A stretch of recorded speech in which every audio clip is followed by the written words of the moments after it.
Un policier raciste permet à son chien K9 d'attaquer un vétéran noir âgé, sans se douter des conséquences qui suivront 10 minutes plus tard. Les rues étaient vides. Le silence de la fin de soirée n'était troublé que par le bourdonnement occasionnel des voitures qui passaient. La lueur des lampadaires projetait de longues ombres sur les trottoirs fissurés, créant un silence inquiétant qui enveloppait le quartier. Gerald Simmons, un vétéran retraité de 72 ans, rentrait chez lui à pied depuis l'épicerie du coin, portant un petit sac de provisions qui bruissait doucement à chaque pas. Son dos était voûté par l'âge, ses mains calleuses après des décennies de service et de dur labeur. La nuit était humide, l'air épais, mais Gerald avançait à son rythme régulier, l'esprit perdu dans ses pensées. Il avait connu des nuits pires que celle-ci, des nuits passées dans des pays étrangers, sous le feu ennemi, où chaque souffle aurait pu être le dernier. Et pourtant, des décennies plus tard, il était là, livrant toujours des batailles d'un autre genre. Devant lui, la lueur des gyrophares de la police peignait la rue d'éclairs alternés de rouge et de bleu. Le spectacle était familier, mais pas réconfortant. L'agent Darren Monroe, un homme d'une trentaine d'années à la mâchoire rigide et au regard froid, était assis dans sa voiture. Son chien, un berger allemand nommé Rex, reposant sur la banquette arrière. Monroe avait passé des années à patrouiller dans cette partie de la ville et il avait ses propres idées sur qui y appartenait ou non. Ses yeux se fixèrent sur Gerald dès qu'il le vit, la suspicion s'embrasant dans son esprit comme une braise qui s'enflammait. Quelque chose dans la démarche lente du vieil homme, la façon dont ses épaules s'affaissèrent sous le poids du temps, provoquait l'irritation de l'agent. Un homme comme ça, dehors si tard, suspicieux.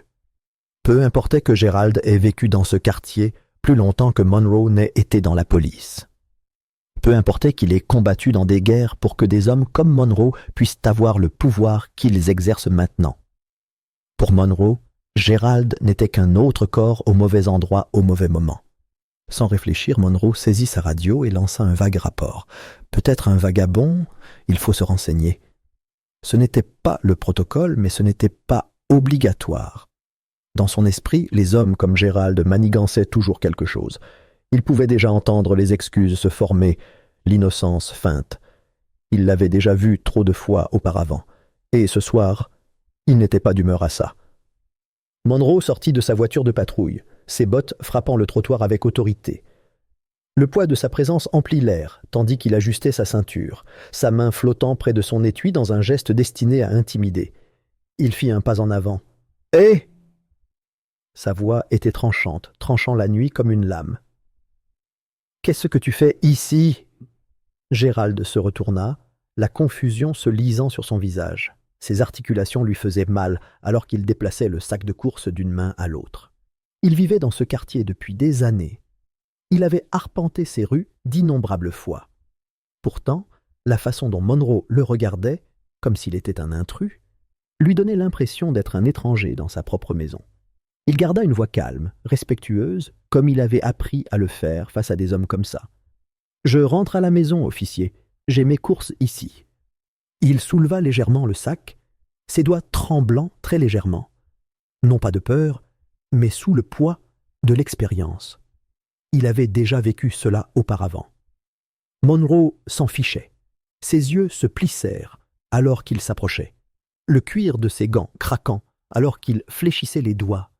Il inspira brusquement, comme s'il s'attendait à sentir une bouffée de culpabilité. « Vous avez une pièce d'identité sur vous ?» Gerald fronça les sourcils froncés. Il connaissait ses droits. Il savait qu'il n'avait rien fait de mal.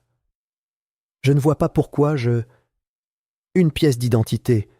Maintenant... » La voix de Monroe était plus aiguë cette fois, sa patience s'épuisant. Gerald expira lentement, son souffle sortant dans un léger souffle. Il fouilla dans sa poche, lentement et délibérément, ne voulant pas faire de mouvement brusque. Il avait vu ce qui se passait quand les gens se déplaçaient trop vite. Ses doigts effleurèrent son portefeuille, mais Monroe avait déjà pris sa décision. Quelque chose dans la posture de Monroe changea.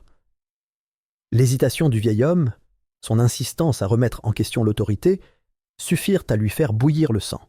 C'était sa rue, ses règles. Et il s'assurerait que Gerald le sache. La main de Monroe se tendit vers sa ceinture. sans vraiment atteindre son arme, mais suffisamment près pour que l'implication soit claire. « Ne rendez pas les choses difficiles, prévint-il, sa voix n'étant qu'un grognement bas. Gérald croisa son regard, ferme et inébranlable. Ses os lui faisaient un mal. Son corps était fatigué, mais son esprit avait traversé bien pire. « Je ne rends rien difficile, officier. J'essaie juste de rentrer à la maison. » Les mots restèrent lourds entre eux, épais de tension non exprimée. La nuit se pressait autour d'eux, suffocant dans son silence. La prise de Monroe sur sa ceinture se resserra, sa frustration bouillonnant sous la surface. Il avait voulu de la résistance, avait voulu une raison pour intensifier ses efforts. Mais le vieil homme ne lui donnait rien. Un sourire narquois se dessina lentement sur les lèvres de Monroe. « Nous verrons bien », murmura-t-il dans sa barbe. Gérald l'observa attentivement, les signes avant-coureurs défilant dans son esprit. Il avait survécu à des guerres, avait vu des hommes craquer sous la pression, avait appris à lire le danger bien avant que Monroe n'ait jamais porté un badge. Et à cet instant, tout dans son intestin lui disait que cela n'allait pas se terminer pacifiquement. Monroe fit un pas en arrière, ses yeux se tournant vers sa voiture de patrouille. Une satisfaction maladive vacillait en eux alors qu'il tendait la main vers le loquet de la porte de son unité K9. La nuit était sur le point de prendre une tournure très sombre. Le moment s'attarda, lourd de tension inexprimée. Gérald soupira et fouilla dans sa poche, lentement et délibérément, mais Monroe avait déjà pris sa décision. Son pouls s'accéléra, une anticipation tordue rampant sous sa peau. Il n'allait pas laisser un vieil homme lui manquer de respect, pas ici, pas ce soir. L'autorité lui appartenait et il s'assurerait que Gérald le comprenne. D'un seul geste, Monroe ouvrit la porte de son unité K9. Le clic était assourdissant dans le silence, tranchant l'air épais comme un rasoir. Les oreilles du berger allemand se dressèrent, son corps se recroquevilla, sentant le changement dans le comportement de son maître. Monroe recula, sa voix aiguë, autoritaire. Il aboya un ordre, les syllabes coupant la nuit comme un fouet. Le chien répondit instantanément, un flou de muscles et de dents se précipitant en avant avec une précision mortelle. Gérald eut à peine le temps de réagir que le poids de l'animal le frappa violemment, le renversant en arrière. Son corps s'effondra sur le trottoir, le béton dur envoyant des secousses de douleur à travers ses os vieillissants. Puis vinrent les dents, acérées, implacables, déchirant le tissu et la chair en quelques secondes. Un hurlement d'agonie jaillit de la gorge de Gérald alors que son bras se tordait sous la force écrasante de la mâchoire du K9. Le sang coulait à travers les profondes entailles, le rouge tachant sa chemise, sa peau, le sol sous lui. Ses jambes s'agitaient instinctivement, ses mains se levaient dans une tentative désespérée de repousser la bête, mais le poids était insupportable, la force trop forte. Monroe se tenait à quelques mètres de lui, les bras croisés, observant avec un calme troublant. Son visage était indéchiffrable, froid. Il ne montrait aucune urgence, aucune inquiétude. Il n'y avait que de l'indifférence, comme s'il avait déjà vu cela se produire 100 fois auparavant, comme si la douleur de Gérald n'était qu'un élément routinier de la nuit. Gérald se tordait sous l'attaque, son souffle devenant saccadé. Son esprit s'emballait, des souvenirs défilaient, son temps à la guerre, les blessures qu'il avait endurées, la façon dont il avait toujours tenu bon. Mais c'était différent. C'était son propre pays, ses propres rues. Et l'ennemi n'était pas un soldat étranger, mais les personnes mêmes qu'il avait juré de protéger. Du sang gicla sur le trottoir, tandis que le chien creusait plus profondément, grognant et secouant la tête avec méchanceté. La vision de Gérald se brouilla, le monde se rétrécissant en rien d'autre que la douleur et les grognements assourdissants résonnant dans ses oreilles. Monroe incline légèrement la tête, brisant enfin le silence. Sa voix était basse, un peu moqueuse. Il marmonna quelque chose dans sa barbe, une remarque cruelle sur le respect des ordres, sur la façon dont tout cela aurait pu être évité si Gérald avait simplement suivi les ordres. La petite foule qui s'était rassemblée à distance restait figée. Leurs visages étaient pâles, leurs expressions mêlant horreur et impuissance. Les téléphones étaient levés, certains enregistraient, d'autres appelaient à l'aide, mais personne ne s'approcha. La peur les clouait sur place. Le bruit des sirènes était absent. Monroe n'avait jamais appelé de renfort. Il s'en était assuré. C'était son spectacle, son moment de contrôle. Les secondes s'étiraient dans l'éternité, chacune d'elles étant un rappel atroce de la fragilité de Gérald, de son impuissance à cet instant. Ses membres s'affaiblissaient. La douleur brûlante dans son bras était maintenant remplacée par un engourdissement sourd. Ses yeux papillonnaient. L'obscurité rampait au bord de sa vision. Puis, quelque chose changea. La violence, la brutalité pure et simple commença à prendre le pas sur la satisfaction de Monroe.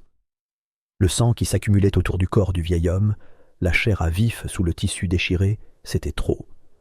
L'euphorie du contrôle, le pouvoir qu'il avait savouré, lui aigrirent soudain les entrailles. Monroe haleta, sa posture se raidit.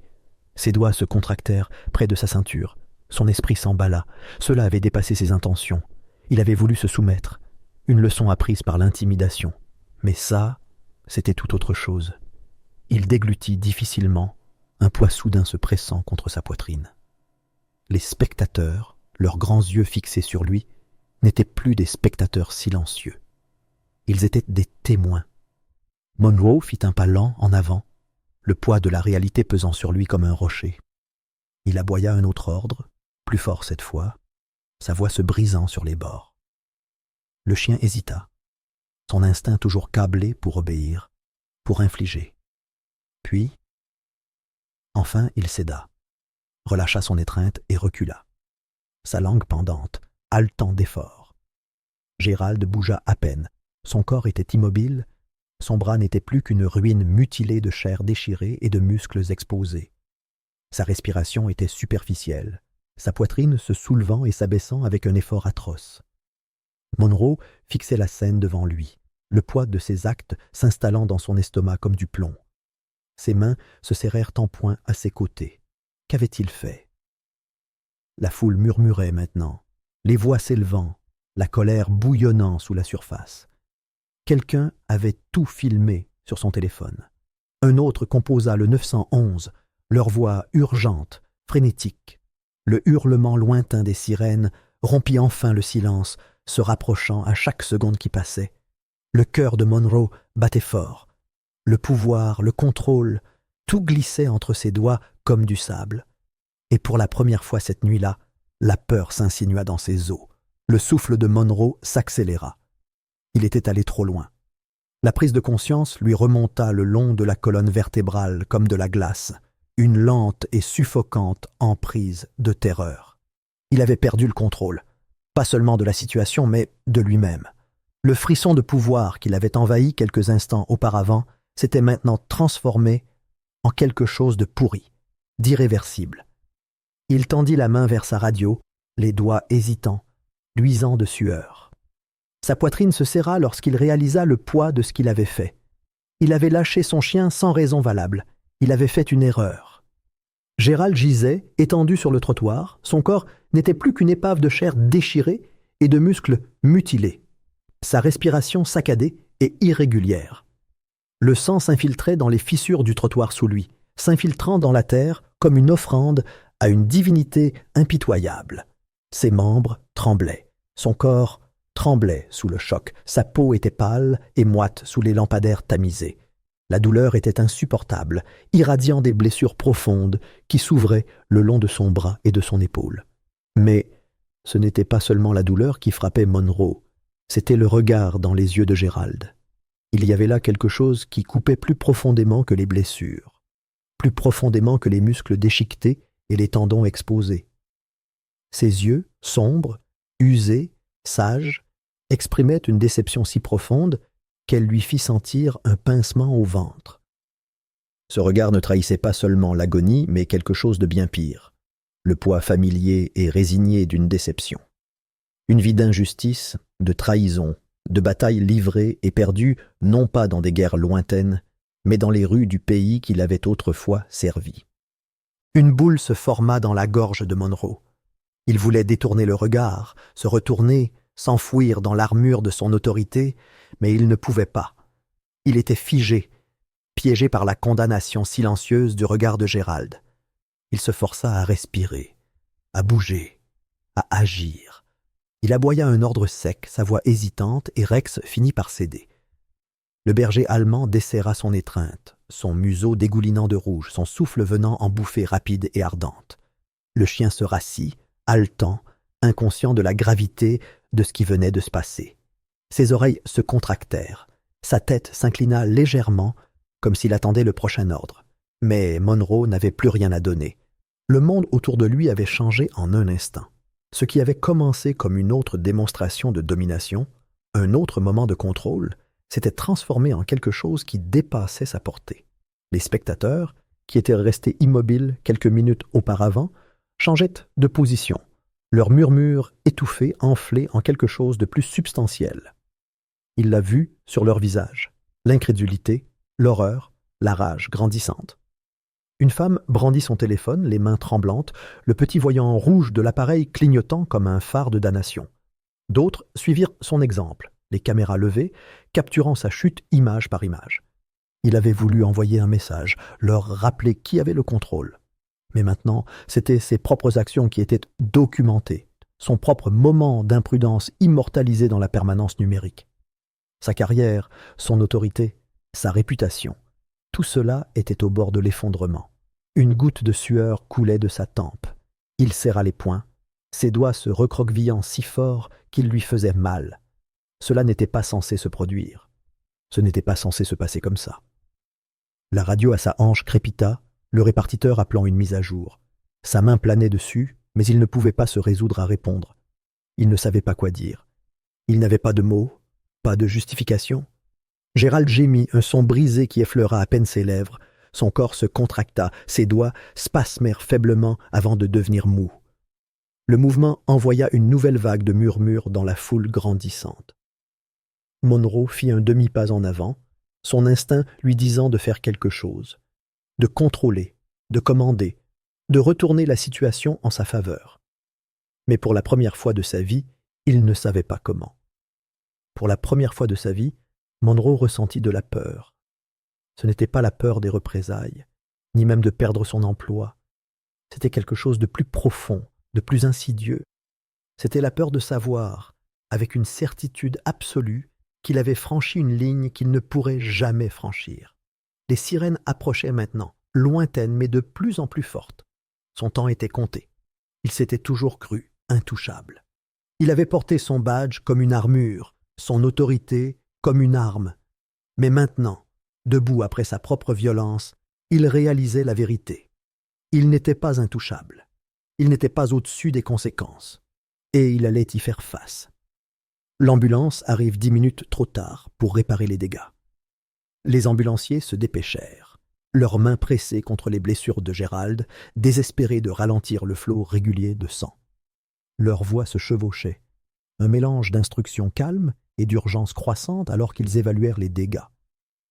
Son corps était brisé, sa respiration était superficielle, sa peau pâle sous les lumières rouges et bleues clignotantes. Le sang trempait la civière alors qu'il le soulevait, chaque mouvement envoyant de nouvelles vagues de douleur dans ses membres. Gérald avait à peine la force de parler, mais ses yeux, perçants malgré l'agonie, trouvèrent Monroe une dernière fois. Il avait affronté la guerre, s'était tenu sur des champs de bataille, où des hommes se battaient pour leur vie et pour leur pays, mais là, c'était un champ de bataille d'un autre genre. Une guerre menée contre lui dans ses propres rues, dans sa propre ville, par les mêmes personnes qui avaient juré de le protéger. Un tremblement parcourut son corps alors qu'il expirait, chaque respiration lui demandant plus d'efforts que la précédente. Sa voix, rauque et presque noyée sous le bruit des sirènes, résonna à travers l'espace qui les séparait. Gérald regarda Monroe avec un regard qui ne reflétait ni haine ni rage, juste une profonde déception silencieuse, plus profonde que n'importe quelle accusation. Monroe resta immobile, le poids de ses mots pesant sur lui comme un étau. Il déglutit difficilement, la bouche sèche, le pouls battant à tout rompre dans ses oreilles. Les mots s'infiltrèrent en lui comme du poison, se tordant dans ses entrailles, s'enroulant autour de ses côtes comme une prise lente et suffocante. L'air devint plus lourd. Les murmures de la foule rassemblée enflèrent. Ce n'était plus un bourdonnement de fond, mais une force tangible qui le pressait de toutes parts. Au moment où les agents des affaires internes arrivèrent, Monroe n'avait aucune défense. Il avait toujours cru qu'il était intouchable, que son badge le protégerait des conséquences. Mais il n'y avait pas moyen de tourner la page. La vidéo était déjà devenue virale, se répandant comme une traînée de poudre sur les chaînes d'information et les réseaux sociaux. Son visage, autrefois symbole d'un pouvoir sans contrôle, était désormais une marque de disgrâce.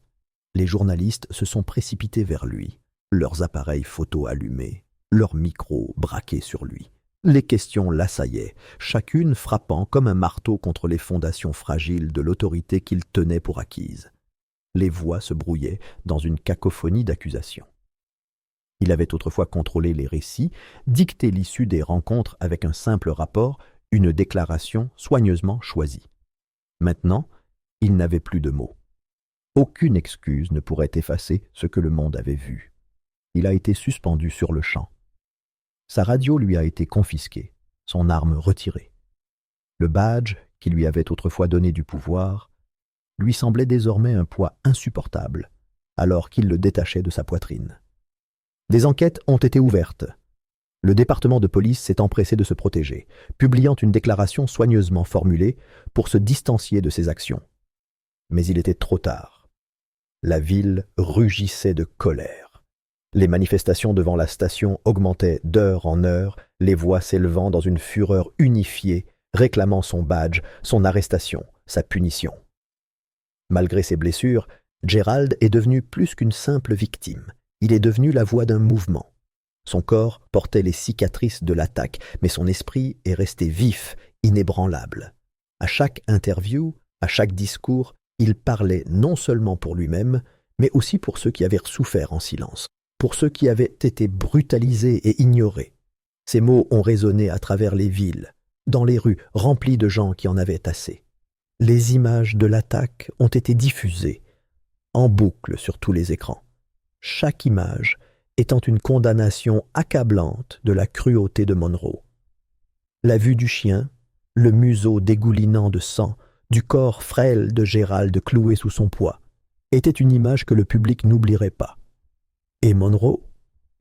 Ses regrets ne signifiaient rien. Son nom est devenu une tâche, un récit édifiant, murmuré dans les académies de police, un sombre rappel de ce à quoi un pouvoir sans contrôle pouvait conduire. Son monde s'est effondré. Ses soi-disant frères en bleu lui ont tourné le dos, désireux de préserver leur propre réputation. Sa famille a refusé de lui parler.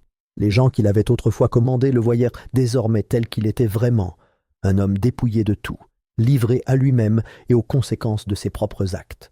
Il n'avait plus de travail. Son avenir était effacé. Aucun service ne l'accepterait désormais, aucune communauté ne l'accepterait. Sa maison était devenue une prison, un endroit où les murs semblaient se refermer. Le silence était assourdissant, un rappel constant que la vie qu'il avait construite avait été détruite de ses propres mains. Il avait autrefois parcouru ces rues avec confiance, avec l'arrogance d'un homme qui n'avait jamais fait face à des conséquences. Maintenant, il marchait la tête basse. Chaque étranger qui passait lui rappelait sa disgrâce. Les regards de dégoût, les murmures, la façon dont les gens se détournaient quand ils le voyaient, c'était une punition bien pire que n'importe quelle sentence d'un tribunal. Il avait fait son choix. Il avait choisi la cruauté, choisi de se laisser consumer par le pouvoir. Et maintenant, il allait vivre avec ça, seul, indésirable et oublié.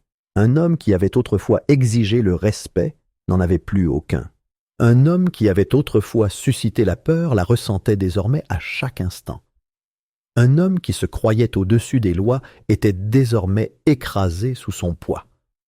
Et Gerald, il avait survécu, il avait enduré, et il avait fait en sorte que le monde n'oublie jamais.